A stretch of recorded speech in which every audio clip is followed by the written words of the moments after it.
हरियाणा की ये जीत नड्डा जी और हरियाणा की टीम के प्रयासों की जीत है। हरियाणा की ये जीत अतिशय नम्र विनम्र ऐसे हमारे मुख्यमंत्री जी के कर्तव्यों की भी जीत है। साथियों, आज हरियाणा में झूठ की गुट्टी पर विकास की गारंटी भारी पड़ी है। हरियाणा की जनता ने नया इतिहास रच दिया है। शायद आप लोगों को पूरी जानकारी नहीं होगी, हरियाणा का गठन 1966 में हुआ था। इतने वर्षों में बड़े बड़े दिग्गजों ने इस राज्य का नेतृत्व किया। शायद हिंदुस्तान में बहुत कम राज्य के नेता ऐसे होते हैं जिनको पूरा हिंदुस्तान जानता है। एक जमाना था हरियाणा के इन दिग्गज नेताओं का नाम पूरे देश में चर्चा में रहता था। हरियाणा में अब तक 13 चुनाव हुए। 13 चुनावों में से 10 चुनावों में हरियाणा के लोगों ने हर 5 साल के बाद सरकार बदली,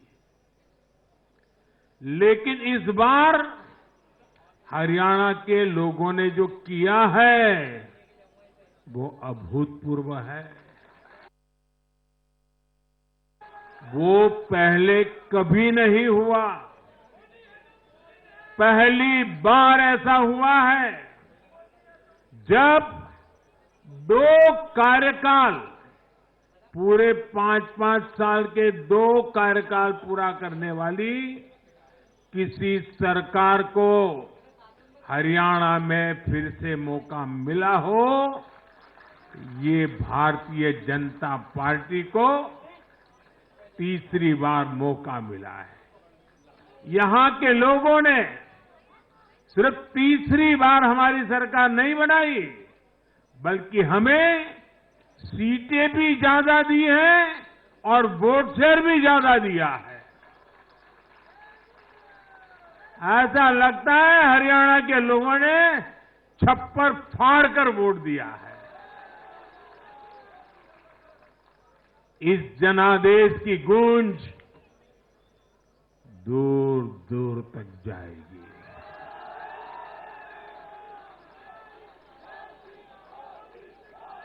साथियों, भाजपा दुनिया का सिर्फ सबसे बड़ा दल ही नहीं है, भाजपा सबसे ज्यादा दिलों में भी बसी हुई है। हरियाणा में जनता ने विकास के मुद्दे पर भाजपा की हैट्रिक लगाई। भाजपा ने कांग्रेस के कुशासन से मुक्ति दिलाई। इसलिए गुजरात और मध्य प्रदेश की जनता 2 दशक से भी ज्यादा समय से वहां अपना आशीर्वाद बनाए हुए है। अरुणाचल प्रदेश और गोवा में तीसरी बार भाजपा ने सरकार बनाई है। यूपी और बिहार में कानून का राज स्थापित करने वाली भाजपा एनडीए की सरकार को लोग बार बार मौका दे रहे हैं। असम, त्रिपुरा और उत्तराखंड में लगातार 2 टर्म से भाजपा की सरकार है। जहां जहां भाजपा सरकार बनाती है, वहां की जनता लंबे समय तक भाजपा को समर्थन देती है। और दूसरी तरफ कांग्रेस की हालत कैसी है? पिछली बार कब कांग्रेस की किसी सरकार की वापसी हुई है? यानी जो सरकार में थे, कितने साल पहले वो दोबारा आए थे? करीब 13 साल पहले 2011 में असम में उनकी सरकार लौटी थी, बाकी एक भी नहीं लौटी। उसके बाद भी जितने चुनाव हुए, लोगों ने कहीं भी कांग्रेस को सेकंड टर्म नहीं दिया है। आपको जानकर के हैरानी हो जाएगी दोस्तों, देश में कितने ही राज्य हैं जहां कांग्रेस कभी 60 साल पहले वहां थी, कहीं पर 50 साल पहले थी, कहीं पर 40 साल पहले थी। 50, 60 साल से वो सत्ता में आई ही नहीं है। एक बार लोगों ने निकाल दिया, कांग्रेस को घुसने नहीं दिया है। देश के ज्यादातर राज्य के लोगों ने कांग्रेस के लिए नो एंट्री का बोर्ड लगा दिया है। पहले कांग्रेस सोचती थी कि वो चाहे काम करे या न करे, लोग तो उसको वोट देंगे ही। लेकिन अब कांग्रेस की पोल खुल चुकी है, उसका डिब्बा गोल हो चुका है। साथियों, कांग्रेस सत्ता को अपना जन्मसिद्ध अधिकार मानती है। सरकार में ना रहने पर कांग्रेस की हालत जल बिन मछली जैसी हो जाती है। इसलिए वो सरकार में आने के बाद देश को, समाज को भी दांव पर लगाने से नहीं हिचकती। आज पूरा देश देख रहा है कि कैसे कांग्रेस हमारे समाज में जाति का जहर फैलाने पर उतर आई है। जो लोग चांदी नहीं, सोने का चम्मच मुंह में लेकर पैदा हुए, जो लोग पीढ़ी दर पीढ़ी 5 स्टार लाइफ जीते आ रहे हैं, वो गरीब को जाति के नाम पर लड़वाना चाहते हैं। हमारे दलित, पिछड़े, आदिवासी समाज को भूलना नहीं है। ये कांग्रेस है जिसने दलितों, पिछड़ों पर सबसे ज्यादा अत्याचार किया है। ये कांग्रेस है जिसने उन्हें इतने दशकों तक रोटी, पानी, मकान से वंचित रखा।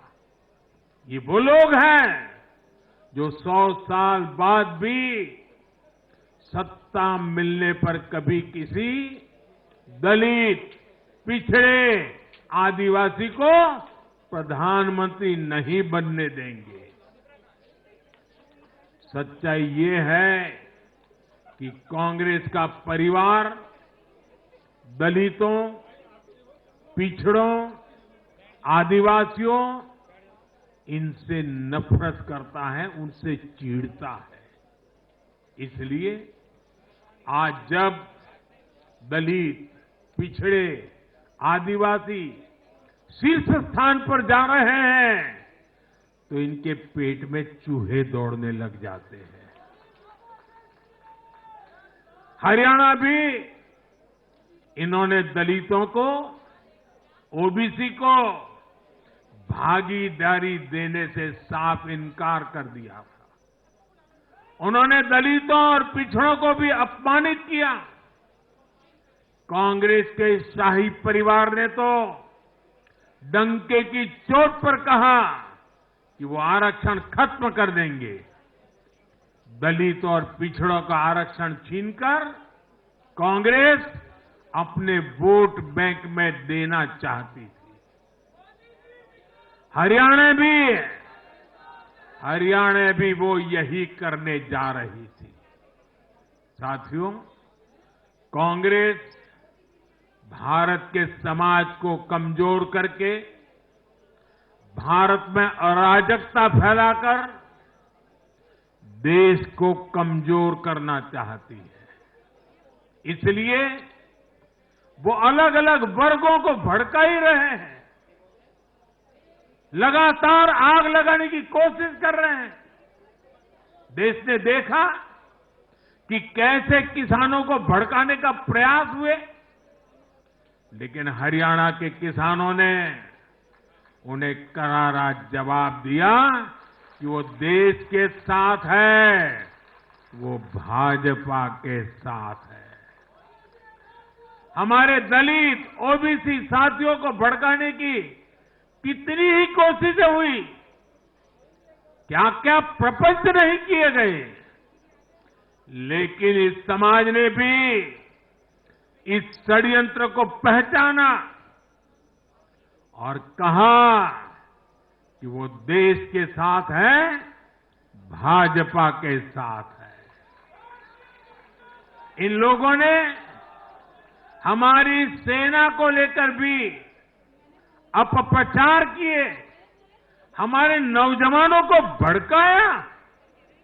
इस साजिश को भी हरियाणा के नौजवानों ने नाकाम कर दिया। आज हरियाणा ने कांग्रेस को दो टूक संदेश दे दिया है। ये देश विरोधी पॉलिटिक्स नहीं चलेगी। हरियाणा की हर बिरादरी, हर परिवार ने एकजुट होकर वोट दिया, देशभक्ति से ओतप्रोत होकर वोट दिया। देशभक्तों को बांटने की साजिश को हरियाणा ने फेल कर दिया।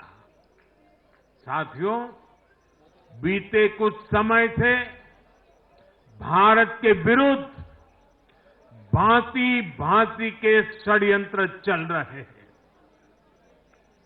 भारत के लोकतंत्र को, भारत के अर्थतंत्र को, भारत के सामाजिक ताने बाने को कमजोर करने के लिए भांति भांति की साजिशें हो रही है, अंतर्राष्ट्रीय साजिशें हो रही है।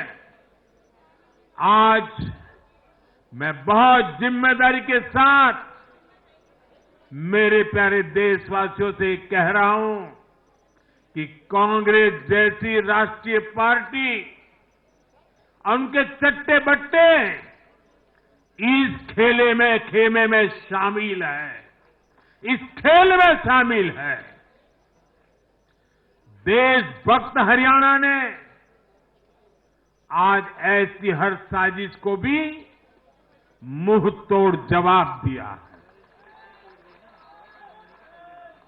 भारत और हर भारतीय को संकल्प लेना है कि हम ऐसी किसी साजिश को सफल नहीं होने देंगे। भारत विकास के रास्ते से नहीं भटकेगा। साथियों, आज के चुनाव नतीजों ने एक और बात स्पष्ट की है। कांग्रेस आज पूरी तरह परजीवी पार्टी बन गई है।